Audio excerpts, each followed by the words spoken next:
don't know what Maria told us. What did you tell them? I told them that you were my name. you're the most skilled and great trainer, female NLP trainer in the whole world. God. And that you're helping kids and teachers and people to have a better life, and you've co-created the book with Bandler. And okay, thank you. All right, I'll tell you why I'm standing up here in front of you guys, right? Many years ago, I was back in the late 90s, I was doing my practitioner with Richard Bandler, and I asked him a question. Once I got brave enough to talk to him. Excuse me, Dr. Bandler. Can I ask you a question? He went, yes. And I said, how come you say that you can teach NLP really quickly because you use NLP to teach NLP, but we're not using NLP to teach everything else? Maths, geography, history, science, whatever. And he said to me, that, my dear, is a very good question. Off you go. And I sort of got the job because I asked the question. You know, they say ask us, you know. So I got the job, and for the next plenty of years, I just went around the country borrowing groups of kids and teachers and stuff. I was already training teachers, it was what my job was, that's why I went into NLP. Just sort of teaching groups and trying things out and experimenting and working out how to use NLP for all those other things rather than business and therapy, and which is what it was primarily being used for. And when I used to go back to courses and say, and people say, how do you use NLP? I say, well, I use NLP to help kids and in teaching and learning. And they honestly used to say to me, why would you want to do that?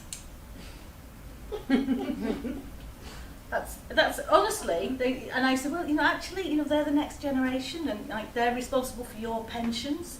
Do you think it might be a good idea if we would turn them into happy, healthy, great learners? Oh, I suppose so.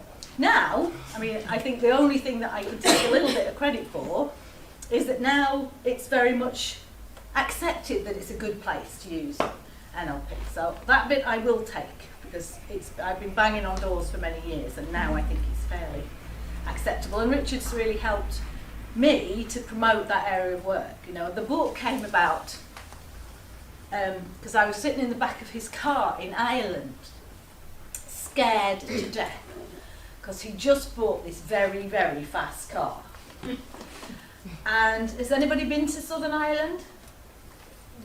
I guess it's probably like, I don't know, this is my fantasy, but I guess it's a bit like the really rural parts of Norway, where the roads are like this big, there's not room for two cars to go past each other. Richard likes to go fast, and it's very bendy.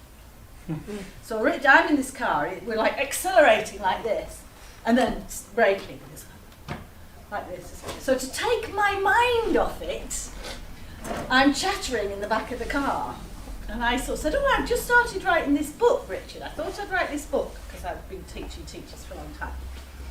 And he said, I'd tell him that, and I was just gabbling, like you are when you're nervous, Oh, scared, really. And I'm gabbling, and he suddenly went, what, do you want to write it with me? And of course, mighty mouth, brain not engaged. I go, yeah, that'd be cool. And then, like about half an hour later, I went, oh shit. I was like, what if I let myself in? So that's how the book came about.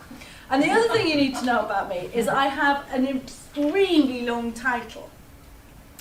My long title, which I've sort of gained in this last few years, is with the Society, is the International Director of Education for the Society of Neuro-Linguistic Programming. But again, Richard phones me. I said, thank you for my title, because I got it through the post, like in a proper, like a nice certificate. I went, oh, it's really nice, thank you very much for my title. And he went, well, we thought you should have a very big title, because you're only a small person.